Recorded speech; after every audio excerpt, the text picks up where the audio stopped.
Vote షేర్ని మనం గమనిస్తే 39% టీడీపీకి, 6% జనసేనకి, 100 కంటే తక్కువ భారతీయ జనతా పార్టీకి వచ్చేసారు. వాస్తవంగా చెప్పుకోవాలంటే ఇప్పుడు ఈ 3 పార్టీల్లో తెలుగుదేశం పార్టీయే బలమైన పార్టీ జనసేన బీజేపీ కంటే.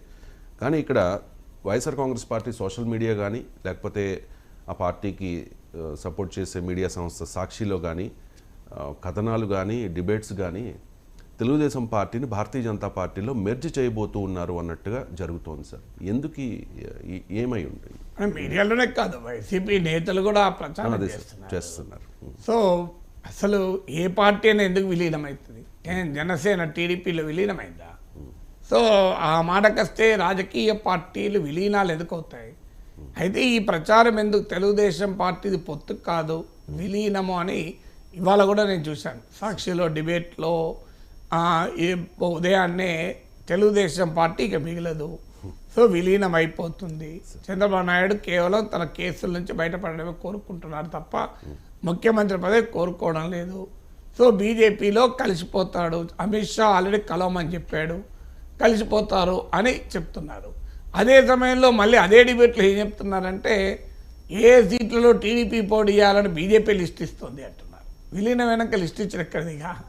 సో ఎందుకు ఇలా చేస్తారంటే డీలెజిటిమైజ్ చేయాలి, రాజకీయ ప్రత్యర్థుల్ని డీలెజిటిమైజ్ చేయాలి. అంటే ఇవాళ చంద్రబాబు నాయుడు పొత్తు పెట్టుకుంటున్నాడు కనుక డిఫరెంట్ యాంగిల్స్లో చంద్రబాబు నాయుడు డీలెజిటిమైజ్ చేస్తానికి వైసీపీ ప్రయత్నం. ఒక పద్ధతి ఏంటంటే అసలు పొత్తులు లేకుండా చంద్రబాబు నాయుడు బతకలేడు, పొత్తులు లేకుండా ఆయన ఎన్నికల్లో గెలవలేడు, ఆయన చరిత్రలో ఎప్పుడూ పొత్తులు లేకుండా గెలవలేదు అనేటువంటి ఒక బలమైన నరేటివ్ వైసీపీ పంపిస్తుంది. అంటే టీడీపీ బీజేపీతోని జనసేనతోని కలిసి ఉమ్మడిగా వైసీపీ వ్యతిరేక ఓటు చీలకుండా చేసి వైసీపీకో బలమైన సవాల్ విసురుదామని టీడీపీ చూస్తుంటే ఇది టీడీపీ బలం కాదు, బలహీనత. ఎందుకంటే ఒంటరిగా పోటీ చేసి జగన్ ఎదుర్కోలేడు గనక ఆయన అందరినీ కలుపుకుంటున్నాడు, ఇది ఆయన బలహీనత అని వైసీపీ ప్రజెంట్ చేయదలుచుకుంది. సో అందులో ఆ నరేటివ్ బిల్డింగ్లో భాగం టీడీపీ పొత్తులు లేకుండా రాలేదు, సింహం సింగిల్గానే వస్తుంది, వైసీపీకి ఎప్పుడూ పొత్తులు లేవు, చంద్రబాబు నాయుడు పొత్తులు లేకుంటే ఓడిపోతాడు అని. సో ఇది ఒక మొదటి నరేటివ్. రెండవ నరేటివ్ ఏంటంటే చంద్రబాబు నాయుడు కేసులకు భయపడి బీజేపీతో పెట్టుకుంటున్నాడు. ఇక్కడ బీజేపీకి 1% ఓట్లు కూడా లేవు, అదనంగా బీజేపీ వల్ల టీడీపీ కలిసి వచ్చే అంశమే లేదు, అందువల్ల ఆయన భయంతోనే పెట్టుకుంటున్నాడు అనేది రెండవ నరేటివ్. మూడో నరేటివ్ ఏంటంటే అసలు చంద్రబాబు నాయుడుకు ఒక స్టాండ్ ఉందా? నిన్న మొన్నటి దాకా బీజేపీని తిట్టాడు, ఇవాళ బీజేపీతో కలుస్తున్నాడు.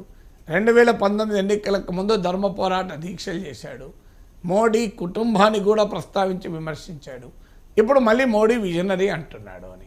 ఆ మాటకైతే జగన్మోహన్ రెడ్డికి కూడా ఎన్నికలకు ముందు అవిశ్వాస తీర్మానం పెట్టాడు. వైఎస్ఆర్ కాంగ్రెస్ బీజేపీకి వ్యతిరేకంగా, మోడీ ప్రభుత్వానికి వ్యతిరేకంగా. ఈ మధ్య మోడీ ప్రభుత్వం పైన అవిశ్వాస తీర్మానం వస్తే బీజేపీకి అనుకూలంగా వైసీపీ ఓటేసింది. అందువల్ల వైసీపీ కూడా ఈ రాజకీయం చేసింది. కానీ వాళ్ళ టీడీపీ పొత్తు పెట్టుకుంటున్న వేళ చంద్రబాబు నాయుడు తిట్టింది వీళ్ళు గుర్తు తెస్తున్నారు. సో దాని ద్వారా చంద్రబాబు నాయుడుకు ఒక స్టాండ్ ఉండదు, ఒక అన్స్టేబుల్ అనేది ఆయన ఒక నిలకడ ఉండదు అని, ఆయన మాట మీద నిలబడడు అనేటువంటి నరేటివ్ను కూడా బిల్డ్ చేస్తున్నారు. ఇప్పుడు నాలుగవది ఇక టీడీపీకి భవిష్యత్తే లేదు. ఎందుకంటే చంద్రబాబు నాయుడు జగన్ సినిమా అయిపోయింది అంటున్నాడు కనుక సినిమా మాది కాదు మీదే అయిపోయింది, అందువల్ల మీరు ఇక ముఖ్యమంత్రిగా కూడా ఉండదలుచుకోలేదు, మీ పార్టీ కూడా ఉండదు, మీ పార్టీలో తీసుకపోయి బీజేపీలో విలీనం చేస్తారని ప్రచారం చేస్తుంది. బీజేపీతో మైత్రి చేసిన పార్టీలు దేశమంతటా ఉన్నాయి, ఏ పార్టీ కూడా బీజేపీలో విలీనం కాలే. మీరు జేడీయూ విలీనమైందా, ఏక్నాథ్ షిందే వర్గం శివసేన విలీనమైందా, అజిత్ పవార్ వర్గం విలీనమైందా? సో ఇవేవి విలీనం కాకుండా టీడీపీని తీసుకపోయి బీజేపీలో ఎందుకు విలీనం చేస్తారు? సో ఆ అవకాశమే లేదు, ఆ అవసరం కూడా లేదు. ఎందుకంటే ఓటింగ్ రీత్యా చూసినా మీరు అన్నట్లు గత ఓటింగ్ ప్రాతిపదిక కాకపోయినా కూడా బీజేపీకి తెలుగుదేశానికి అసలు పోలికే లేదు కదా. ఎందుకు విలీనం చేస్తారు? ఏ ప్రాంతీయ పార్టీ జాతీయ పార్టీలో ఈ స్థాయి చరిత్ర ఉన్న పార్టీ విలీనమైన ఉదాహరణ లేదు కదా. ఇక ఏదో షర్మిల వైఎస్ఆర్ తెలంగాణ పార్టీ పెట్టి ఏ ప్రభావము లేక కాంగ్రెస్లో విలీనం చేశారు తప్ప రాజకీయ పార్టీలలో విలీనాలు కావు. పొత్తులు పెట్టుకుంటారు, పొత్తులు దూరం ఉంటాయి, అది కానీ అది ఒక పొలిటికల్ వ్యూహంలో భాగంగా ఆ రకమైన అటాక్ వైసీపీ చేస్తుంది. Right sir. ఇప్పుడు భారతీయ జనతా పార్టీ, తెలుగుదేశం పార్టీ, జనసేన ఈ మూడు కూడా కలిసి వెళ్ళబోతూ ఉన్నాయనేది ఒక క్లారిటీ వచ్చేసింది. పవన్ కళ్యాణ్ అండ్ చంద్రబాబు నాయుడు వీళ్ళిద్దరూ కలిసి ఈ నెల 19 లేదా అంటే ఎల్లుండి కానీ 20th కానీ వెళుతూ ఉన్నారు సార్, వెళ్ళబోతూ ఉన్నారట. పార్టీ ప్రకటించింది కూడా ఆల్రెడీ.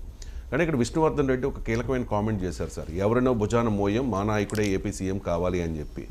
ఒకవైపు ఏమో తెలుగుదేశం పార్టీ నుంచి లోకేష్ చెప్పేస్తూ ఉన్నారు, చంద్రబాబు నాయుడే ముఖ్యమంత్రి, దీనిలో పవన్ కళ్యాణ్ కూడా ఎటువంటి అబ్జెక్షన్ లేదు అని చెప్పి. జనసేన నాయకులు చాలా క్లియర్గా చెప్తూ ఉన్నారు, మాకు పవర్ షేరింగ్ ఉండాలి, ముఖ్యమంత్రి 2 years అయినా పవన్ కళ్యాణ్కి ఇవ్వాలి అని చెప్పి. ఇప్పుడు మూడో వాళ్ళు ఎంటర్ అయ్యారు సార్. భారతీయ జనతా పార్టీ నేతే ముఖ్యమంత్రి కాబోతూ ఉన్నారు అని చెప్పి, ముఖ్యమంత్రి అవుతారు అని చెప్పి. అది డైరెక్ట్గా 5 years ముఖ్యమంత్రి లేకపోతే పవర్ షేరింగ్గా వాట్ ఎవర్ ఏదైనా కావచ్చు. తెలుగుదేశం పార్టీ దీనికి అంగీకరిస్తుందా? ఏ జనసేన నాయకులు చెప్పాడంటే పవన్ కళ్యాణ్ ముఖ్యమంత్రి కావాలి 2.5 ఏళ్ళని చాలా మంది నాయకులు చెప్పారు. ఎవరు ఎగ్జాంపుల్ ఒక్క పేరు చెప్పారు? బొలిశెట్టి శ్రీనివాస్ గారు సార్. ఎప్పుడైనా జనసేన పవన్ కళ్యాణ్ ముఖ్యమంత్రి కావాలన్నారా? అవునండి, పవన్ నాకు కళ్యాణ్ గుర్తున్నంత వరకు ఎవరనలే. అది హరిరామ జోగయ్య లేదు సార్. అట్లీస్ట్ పవర్ షేరింగ్ కావాలి. ఏ జనసేన నాయకుడు పవన్ కళ్యాణ్ 2.5 ఏళ్ళు ముఖ్యమంత్రి కావాలి అని అనలేదు. ఈ మధ్య అనట్లేదేమో, ఎప్పుడు అనలేదు. ఇంకా అనకపోగా పవన్ కళ్యాణ్ చాలా స్పష్టంగా చెప్తున్నాడు, అది నాకు వదిలేయండి అని. అందువల్ల జనసేన నాయకుడు ఎవరు పవన్ కళ్యాణ్ 2.5 ఏళ్ళు ముఖ్యమంత్రి కావాలి అని పవన్ కళ్యాణ్ అనుమతి లేకుండా అన్న ఉదాహరణ లేదు. ఇప్పుడు అనట్లేదు సార్, గతంలో అన్నారు. ఇప్పుడు అన్నారో మరి మీకు తెలిస్తే నాకు సంబంధం లేకని చెప్తున్నాను. సో ఎవరు ఆ చర్చ గతంలో అసలు జనసేనతో కలవాలన్నది ఈ మధ్య పరిణామం కదండి. గతంలో కలిసే లేరు కదా. జనసేన బీజేపీతో ఉంది గతంలో, ఈ మధ్యనే కదా కలిసింది. ఈ మీకు పొత్తు పెట్టుకున్న అన్నది చంద్రబాబు నాయుడు అరెస్ట్ అయినాకనే కదా. అసలు గతంలో అనడానికి కూడా అవకాశం లేదు, గతంలో కలిసే లేరు కనుక. బీజేపీ, టీడీపీ, జనసేన కలిసినప్పుడు మా నాయకుడు ముఖ్యమంత్రి కావాలని అన్నారు జనసేన, కరెక్ట్. అది టీడీపీ జనసేన కలిసినప్పుడు కాదన్నది. బీజేపీ జనసేన కూటమిలో మాత్రం పవన్ కళ్యాణ్ సీఎం అభ్యర్థిగా చేయాలని జనసేన డిమాండ్ చేసింది. కానీ తెలుగుదేశంతో పొత్తు విషయంలో ఎవరు డిమాండ్ చేయలేదు. అందువల్ల సార్ ఇక్కడ లోకేష్ ఒక ఇంటర్వ్యూలో చెప్పారు కదా సార్, చంద్రబాబు నాయుడు గారే ముఖ్యమంత్రి అన్నప్పుడు. అప్పుడు చాలా మంది జనసేన నాయకులు బయటకు వచ్చి మాట్లాడారు సార్ ఓపెన్ గా. అది వదిలేయండి సార్, చాలా మంది అంటే బయట లేయండి రెండు. Right sir. చాలా మంది అంటే ఆన్సర్ ఉండదు కదా. పలానా వాళ్ళు అన్నారు అంటే నాయకులు కాదు సార్, క్యాడర్ అబ్జెక్ట్ చేసింది సార్. క్యాడర్ ఎవరు సార్? క్యాడర్ అంటే ఎక్కడ అబ్జెక్ట్ చేశారు? మీ ఇంటికి చెప్పిండ్రా? Social media sir. అది క్యాడర్ అంటే ఏంటి సార్? సోషల్ మీడియాలో క్యాడర్ ఎవరు ఉంటారు సార్? పార్టీ నిర్ణయాలని సోషల్ మీడియాలో క్యాడర్ చెప్తారా సార్? పార్టీ నిర్ణయాన్ని ఆ పార్టీ ప్రతినిధో నాయకుడో ప్రెస్ కాన్ఫరెన్స్ పెట్టి చెప్తారు తప్ప సోషల్ మీడియాలో 1,00,000 మంది ఉంటారు పవన్ కళ్యాణ్ అభిమానులు, 1,00,000 మంది 1,00,000 వైఖరి చెప్తారు. క్యాడర్ అది వైఖరి అవుతుందా సార్? వైఖరి. మీరు అన్నది ఏమండి? విష్ణువర్ధన్ రెడ్డి ఏం మాట్లాడారు ఒకసారి విందాం సార్. బయట ఏ వ్యూహం వేసినా ముఖ్యమంత్రి కావాలి, బీజేపీ ఆంధ్రప్రదేశ్లో అధికారంలోకి రావాలి. భారతీయ జనతా పార్టీ ముఖ్యమంత్రి కావాలంటున్నా. బీజేపీ ముఖ్యమంత్రులు మీరు ఒక పాయింట్ అర్థం చేసుకోవాలి. 1982లో గుజరాత్లో గెలిచింది ఒక ఎంపీ సీటే. అదే సందర్భంలో ఆంధ్రప్రదేశ్లో గెలిచింది కూడా బీజేపీ ఎంపీ సీట్. దేశంలో 2 ఎంపీ సీట్లు గెలిచి ఆంధ్రప్రదేశ్లో కూడా గెలిచింది. ఆంధ్రప్రదేశ్ రాజకీయాల్లో బీజేపీకి ఒక విలక్షణమైనటువంటి శక్తి ఉంది. మీకు ఇప్పుడే చెప్పినా, నేను అదే చెప్పింది. ఆంధ్రప్రదేశ్లో బీజేపీ ముఖ్యమంత్రి కావాలి, ఆంధ్రప్రదేశ్లో బీజేపీ సర్కార్ ఏర్పడాలి, ఆంధ్రప్రదేశ్లో డబుల్ ఇంజన్ సర్కార్ రావాలి. మేము ఎవరినో మా భుజాల మీద ఎక్కించుకొని ముఖ్యమంత్రులు చేసేటువంటి పని మాది కాదు. మాకు అవసరమా? ఒక రాజకీయ పార్టీగా ఈ దేశంలో అధికారంలో ఉన్నటువంటి పార్టీ మేము ఎవరినో ముఖ్యమంత్రి. అందువల్ల నేను అనేది అదే, మీరు జనసేన బీజేపీతో కలిసినప్పుడు పవన్ కళ్యాణ్ ముఖ్యమంత్రి కావాలి, ముఖ్యమంత్రి అభ్యర్థిగా పవన్ ప్రొజెక్ట్ చేయాలని అన్నది. టీడీపీతో కలిశాక జనసేన నాయకులు అధికారికంగా ఈ మాట అనడం లేదు ఎక్కడ. ఎందుకంటే పవన్ కళ్యాణ్ వారించాడు కూడా, అది ఎన్నికల తర్వాత ముఖ్యమంత్రి కాదా అనేది మొదలు ఎమ్మెల్యేలు గెలవాలి అందువల్ల అని వాళ్ళు అన్నారు. అయితే భారతీయ జనతా పార్టీ కూడా ఇది అధికారిక స్టేట్మెంట్ కాదు అని ఎవరో బీజేపీ మీడియా ప్రతినిధి వివరణ ఇచ్చినట్లు కూడా చూశాను నేను. ఇలా ఇది విష్ణువర్ధన్ రెడ్డి వ్యాఖ్యలతో బీజేపీ కూడా డిసోసియేట్ అయింది అని. సో కానీ బట్ విష్ణువర్ధన్ రెడ్డి బీజేపీలో కీలక నాయకుడు ఆ మాట అంటున్నారంటే బీజేపీ తన ముఖ్యమంత్రిగా ఉండాలి అని కోరుకుంటుంది అని అంటే బీజేపీకి ఎన్ని సీట్లు వస్తాయి ఇక్కడ? అంటే మీరు ఒకవేళ టీడీపీ జనసేన బీజేపీ కలిసి ప్రభుత్వంలోకి వస్తుంది అనుకుందాం, బీజేపీకి ఎన్ని సీట్లు ఉంటాయి, టీడీపీకి ఎన్ని సీట్లు ఉంటాయి అనేది మనం చూస్తే అర్థమవుతుంది. అంటే టీడీపీకి వచ్చిన సీట్లలో ఒక 10% 20% మించి బీజేపీకి ఉండే అవకాశమే లేదు. అలాంటిది బీజేపీ ముఖ్యమంత్రి ఎట్లవుతారు? తమకు ఎక్కువ మంది ఎమ్మెల్యేలు ఉన్న బీహార్లో నితీష్ కుమార్ను బీజేపీ ముఖ్యమంత్రి చేసింది. బీహార్లో బీజేపీకి ఎక్కువ మంది ఎమ్మెల్యేలు ఉన్నారా, జేడీయూకి ఎక్కువ మంది ఎమ్మెల్యేలు ఉన్నారా? సో బీజేపీకి ఎక్కువ మంది ఎమ్మెల్యేలు ఉన్నారు, అయినా నితీష్ కుమార్ను ముఖ్యమంత్రి చేసింది. మహారాష్ట్రలో ఏక్నాథ్ షిండే శివసేన కన్నా బీజేపీకి ఎక్కువ మంది ఎమ్మెల్యేలు ఉన్నారు, అయినా అక్కడ శివసేన నాయకుడు ఏక్నాథ్ షిండేనే ముఖ్యమంత్రి చేశారు. అంటే ఈ రెండు చోట్ల కూడా తమకు ఎక్కువ మంది ఎమ్మెల్యేలు ఉన్నా ముఖ్యమంత్రి పదవిని ఇంకొకరికి అప్పచెప్పిన పార్టీ. మరి ఆంధ్రప్రదేశ్లో తక్కువ మంది ఎమ్మెల్యేలు ఉన్నా ఆ పదవి అడుగుతుందా అంటే ఆన్సర్ క్వశ్చన్ ఏంటి అని మీరే ఆలోచించండి. అయితే ఇక్కడ ఒక పాయింట్ ఉంది, మహారాష్ట్ర బీహార్ను ఇంకో రకంగా కూడా చూడొచ్చు ఈ పరిణామాలు. అక్కడ చిన్న పార్టీ అయిన జేడీయూ, చిన్న పార్టీ అయిన ఏక్నాథ్ షిండే వర్గం అవసరము పెద్ద పార్టీ అయిన బీజేపీకి వచ్చింది కనుక సో బీజేపీ ముఖ్యమంత్రి పదవి ఇవ్వక తప్పలేదు, వాళ్ళు అడిగారు. సరిగ్గా అదే ఫార్ములా, అంటే అక్కడ మేము విక్టిమ్ అయితే ఇక్కడ టీడీపీని విక్టిమ్ చేస్తామని బీజేపీ హెచ్చరికలాగా కనబడుతోంది. అందువల్ల మాకు జనసేనకు వచ్చిన ఎమ్మెల్యేలే కూటమి అధికారంలోకి రావటానికి కీలకమైతే ముఖ్యమంత్రి పదవిని డిమాండ్ చేస్తాం అనేది వారి ఇండికేషను. తెలుగుదేశం శ్రేణులు, తెలుగుదేశం సానుభూతి పరులు, తెలుగుదేశం ఓటర్లు, తెలుగుదేశం కార్యకర్తలు, నాయకులు ఇది అర్థం చేసుకోవాలి. బీజేపీ నాయకుడు విష్ణువర్ధన్ రెడ్డి ఏదో క్యాజువల్గా అన్న మాట అని అనుకుంటే పొరపాటు. అది బీజేపీ లోతైన రాజకీయ వ్యూహంలో భాగము. ఎందుకంటే బీజేపీ నేను మహారాష్ట్ర, ఒరిస్సా, బీహార్ ఉదాహరణలు ఎందుకు చెప్పానంటే చాలామందికి ఆ ఉదాహరణలే కనబడతాయి.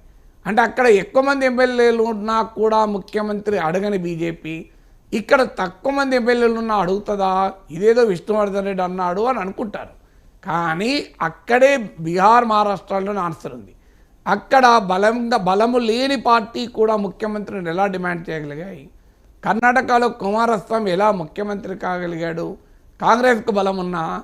అంటే అదే ప్రయోగాన్ని బీజేపీ ఆంధ్రప్రదేశ్లో చేయాలని అనుకుంటుంది. అందువల్ల బీజేపీకి అవకాశం వస్తే ఫస్ట్ చేసే పని చంద్రబాబు నాయుడు ముఖ్యమంత్రి కాకుండా చూస్తుంది. మీరు చూడండి, కనీసం పవన్ కళ్యాణ్ అన్న ముఖ్యమంత్రి చేయాలని కోరుకుంటుంది. ఆ తర్వాత అవకాశం వస్తే తమ నాయకుడే ముఖ్యమంత్రి కావాలని కోరుకుంటారు. అంటే ఆ నెంబర్స్ కనుక అనుకూలిస్తే తెలుగుదేశం ఎమ్మెల్యేలను కూడా తమ వైపు తిప్పుకుంటారు. మూడోసారి మోడీ అధికారంలోకి వస్తే బీజేపీకో 10, జనసేనకో 20, ఒక 70 టీడీపీకి వచ్చింది అనుకుందాం. అప్పుడు బీజేపీకి ఉన్న 10గా ఉండదు, టీడీపీకి చెందిన 20 మందో 30 మందో బీజేపీ వైపు వస్తారు. అప్పుడు బీజేపీ అభ్యర్థిగా పురంధేశ్వరో లేకుంటే జూనియర్ ఎన్టీఆర్నో రంగంలోకి తెచ్చి అసలు ఈ తెలుగుదేశమే నారావారిది కాదు, ఇది నందమూరి కుటుంబ పార్టీ, నందమూరి కుటుంబానికి మేమే పెద్దపీట వేస్తున్నామని బీజేపీ చెప్పబోతోంది. అందువల్ల విష్ణువర్ధన్ రెడ్డి బీజేపీ జాతీయ నాయకత్వంతో చాలా సన్నిహిత సంబంధాలున్న నాయకుడు. ఆయన కూడా జాతీయ స్థాయిలో కూడా ఆయనకు ఏదో పదవి కూడా ఉన్నట్లుంది. అందువల్ల విష్ణువర్ధన్ రెడ్డి చాలా కమిటెడ్ బీజేపీ నాయకుడు. ఆయన ఏదో యాక్సిడెంటల్గా ఆ మాట అన్నాడని నేను అనుకోను. విష్ణువర్ధన్ రెడ్డి అనేది 100% నిజం. బీజేపీ ముఖ్యమంత్రి అవుతాడో లేడో తెలియదు, కానీ ఏమాత్రం అవకాశం ఉన్నా తెలుగుదేశాన్ని అన్సెటిల్ చేయాలి. అది తెలుగుదేశం పొత్తు పెట్టుకొని కూడా అన్సెటిల్ చేయాలని చూస్తుంది. ఏడీఎంకేతో పొత్తు పెట్టుకున్నాకనే కదా ఏడీఎంకే నాయకత్వాన్ని అన్సెటిల్ చేయలేదా? మనం ఆడ చూసాం కదా, జేడీయూతో పొత్తు పెట్టుకొని ఉండే నితీష్ కుమార్కు వ్యతిరేకంగా మీకు జేడీయూలో ఒక సెక్షన్ను బీజేపీ ప్రోత్సహించలేదా? అది నితీష్ కుమార్ చెప్పాడు కదా మాట. ఎల్జేపీతో ఉండి కూడా చిరాగ్ పాస్వాన్కు వ్యతిరేకంగా వాళ్ళ బాబాయిని బీజేపీ ప్రోత్సహించలేదా? సో ఇక్కడ మహారాష్ట్రలో శివసేన ఏక్నాథ్ షిండే వర్గంతో ఉంటూనే ఎంఎన్ఎస్తో రాజ్ ఠాక్రేని లాక్కరావడం లేదా? సో అందువల్ల భారతీయ జనతా పార్టీ రాజకీయ వ్యూహం ఏంటంటే ఆంధ్రప్రదేశ్లో వైసీపీ ఉంటుంది, వైసీపీ వెనకాలన్న సోషల్ బేస్ తనకు ఉపయోగపడదు. ఇక తాను బలపడాలి అంటే వైసీపీ వ్యతిరేక శిబిరంలో ఉన్న బలమైన శక్తి అయిన తెలుగుదేశం బలహీనపడాలి. ఎలా బలహీనపడాలి? వాళ్ళు ముందనుకున్నది ఏంటంటే జనసేన బీజేపీ కలిసి థర్డ్ ఫోర్స్గా గనక ఉంటే వైసీపీ వ్యతిరేక ఓటు చీలుతుంది, చీలి టీడీపీ గెలవదు, అప్పుడు జనసేన బీజేపీ కూడా సీట్లు వస్తాయి, అప్పుడు తెలుగుదేశం పార్టీ బలహీనంగా పడుతుంది, లేదా తెలుగుదేశం పార్టీతో తాము కలిసి సంకీర్ణ ప్రభుత్వమైన ఏర్పాటు చేయొచ్చు అని అనుకున్నారు. అది జరగలేదు. పవన్ కళ్యాణ్ వెళ్ళి టీడీపీతో కలిశాడు. ఇప్పుడు ఏంటి అంటే టీడీపీతో కలిసి ఉండైనా దాన్ని దెబ్బతీయాలి అనేది బీజేపీ వ్యూహం. అందులో ఒకవైపు టీడీపీతో పొత్తు పెట్టుకుందామని చూస్తూ మా నాయకుడే ముఖ్యమంత్రి అవుతాడని ఎలా అంటారండి? మీరు అదే జనసేన ఇంతకుముందు అన్నది అందుకే జనసేన అన్నదా అన్న ప్రశ్న బట్టి అడగలే. నేను అడగడానికి కారణం ఏంటంటే జనసేనలో మీరు చెప్పినట్లు ఎవరో సోషల్ మీడియాలో క్యాడరో లేదా బయట నుంచి హరిరామ జోగయ్యనో పవన్ కళ్యాణ్ ముఖ్యమంత్రి కావాలి అన్నప్పుడల్లా పవన్ కళ్యాణ్ ఖండిస్తున్నాడు. మీరు గమనించండి, పవన్ కళ్యాణ్ ఏనాడు దాన్ని యాక్సెప్ట్ చేయలేదు. ఎందుకంటే మన బలం మనకుంది, మొదలు ఎమ్మెల్యేలు గెలుద్దాం, ఎమ్మెల్యేలు లేని ముఖ్యమంత్రి ఏంటి? మీరు సీఎం అంటున్నప్పుడు కూడా ఆయన మీటింగ్లకు బహిరంగ సభల్లో సీఎం అన్నప్పుడు కూడా పవన్ కళ్యాణ్ అసహనాన్ని వ్యక్తం చేశాడు. ఎమ్మెల్యేగానే మీరు నన్ను గెలిపించలేదు, సీఎం ఎట్లయితా అని. అందువల్ల పవన్ కళ్యాణ్ క్లారిటీ ఉంది, బీజేపీ కూడా క్లారిటీ ఉంది. ఎందుకంటే జనసేన వారు ఎవరైనా పొరపాటున సీఎం అంటే పవన్ కళ్యాణ్ దాన్ని అంగీకరించడం లేదు. పవన్ కళ్యాణ్ ఆ ఆప్షన్ను ఇప్పుడే చెప్పదలుచుకోలేదు. అందుకే మీరు గమనించండి, లోకేష్ ముఖ్యమంత్రి పదవి చంద్రబాబు నాయుడు అన్నప్పుడు కూడా పవన్ కళ్యాణ్ ఏమన్నాడు? నేను దాని మీద రియాక్ట్ కాలేదు అన్నాడు. మీరు గమనించండి, ఆయన వ్యూహాత్మకంగానే రియాక్ట్ కాలేదు. ఎందుకంటే నెంబర్సే లేనప్పుడు ఎలా అనగలము అనేది పవన్ కళ్యాణ్ బాగా తెలుసు. ఇది పవన్ కళ్యాణ్ను టీడీపీని దూరం చేస్తానికి కావలసిన ఎత్తుగడలో భాగంగానే పవన్ కళ్యాణ్ ముఖ్యమంత్రి అని ప్రొజెక్ట్ చేస్తున్నారు.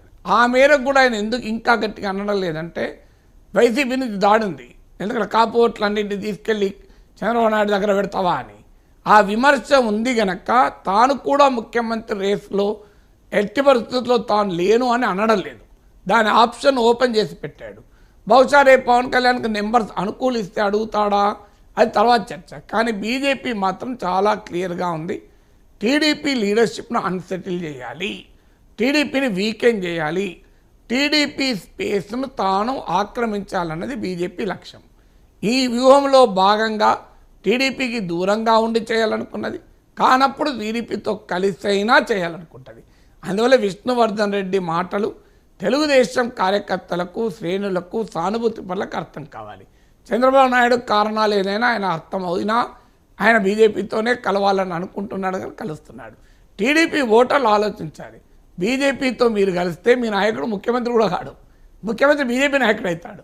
అంటే తెలుగుదేశం పార్టీ శ్రేణులు నానా కష్టాలు పడి తెలుగుదేశం నాయకత్వంలోని టీడీపీ బీజేపీ జనసేన కూటమి గెలిస్తే చంద్రబాబు నాయుడును ముఖ్యమంత్రి చేయనియరు, లోకేష్ను ముఖ్యమంత్రి కానివ్వరు, భారతీయ జనతా పార్టీ నాయకుడు ముఖ్యమంత్రి అవుతాడు.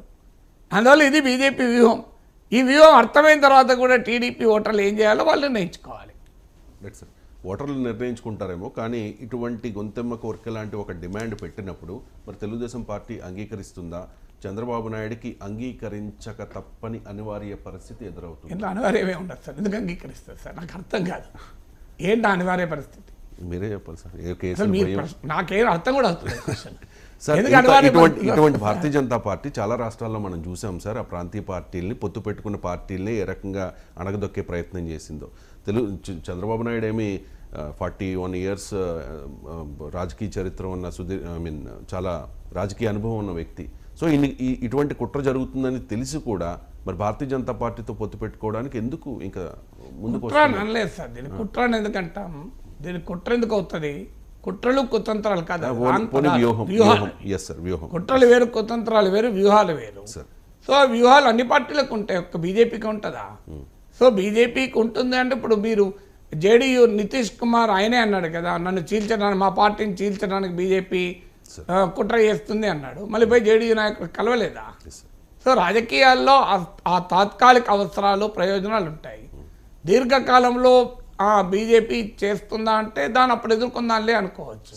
సో మరి ఇప్పుడు అంత 41 ఏళ్ళ అనుభవం ఉన్న చంద్రబాబు నాయుడు ఎందుకు 2019 ఎన్నికల ముందు మోడీని అంత తీవ్రంగా విమర్శించాడు? ఎందుకు ఆయనకు అంచనా ఎందుకు పోయింది? బీజేపీతో విమర్శించడం వల్ల ప్రయోజనం ఏమీ లేదు అని టీడీపీ నాయకులు కూడా చెప్పారు. బీజేపీతో పెట్టుకోవడం వల్ల ఉపయోగం లేదు, ఆంధ్రప్రదేశ్లో బీజేపీ లేనే లేదు, లేని బీజేపీ పైన పోరాటం ఏంటి, అది అనవసరమైన పోరాటం, దీనివల్ల మనం నష్టపోతాం, మోడీ ప్రభుత్వం ఊరుకోదు, అటాక్ పెడుతుందని కూడా చెప్పారు. సుజనా చౌదరి లాంటి వాళ్ళు ఎందుకు టీడీపీని వదిలి బీజేపీకి చేరాడు?